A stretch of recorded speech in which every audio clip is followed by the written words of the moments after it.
This video is about mental health support gap um, and who is left behind, why insurance policy and the government policy is failing us.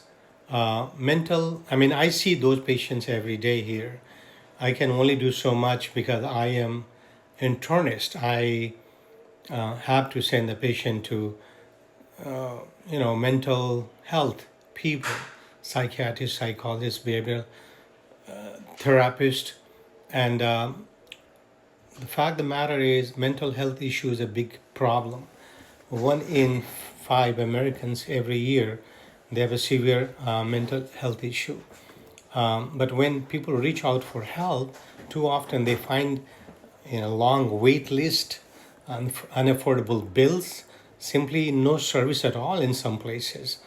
Particularly if you think about rural areas, those people have been left behind completely on their own. Is terrible. Vulnerable groups are displaced mothers, children, even healthcare workers are being left behind, and rural folks. Why? Because insurance and government policies are failing to keep up with the crisis. The scope of problem has grown bigger. Mental health disorders are leading cause of disability in the US. Yet only a fraction of people get the care they need. And you must have heard that suicide is now the second leading cause of death among young people. Crisis work demand exploded after COVID-19, but the funding has not kept pace. In fact, it has been cut. That makes sense. Who is falling through the cracks? Displaced mothers, trauma, postpartum depression, lack of children and housing support, children and teens, increasing rates of anxiety, depression, suicide. School-based counselors are stretched thin. They don't have enough of those people out there. And then on top of that, you have many gun violence and shooting. Healthcare workers, they're facing burnout and PTSD with limited confidential support options. Insurance barriers.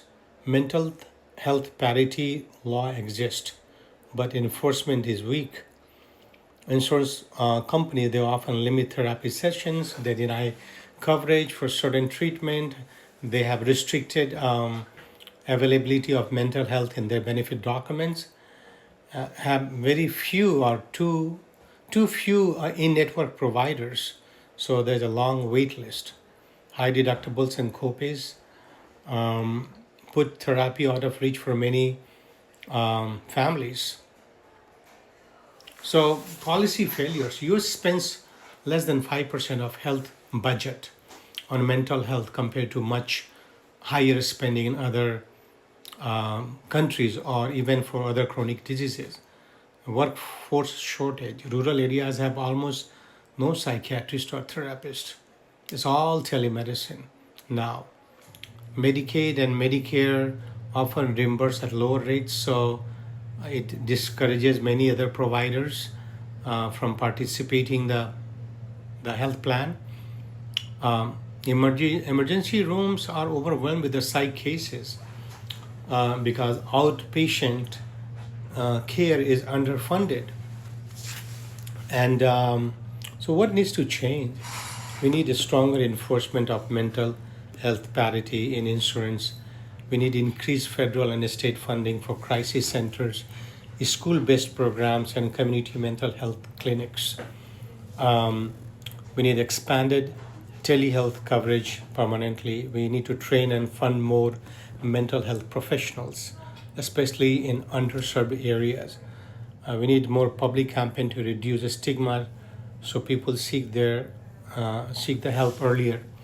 So mental health support in America is not keeping up with the need, and vulnerable groups are paying the price. Insurance, red tape, underfunded crisis system, and weak policy enforcement, leaving millions untreated, and we have a huge crisis. Good news is that if there was a proper funding, a strong legislation, and a commitment to treating mental health, things would get better, but it has not. But we are optimistic, and it's important that everybody should contact their legislators at the state level and federal level and ask and be a proponent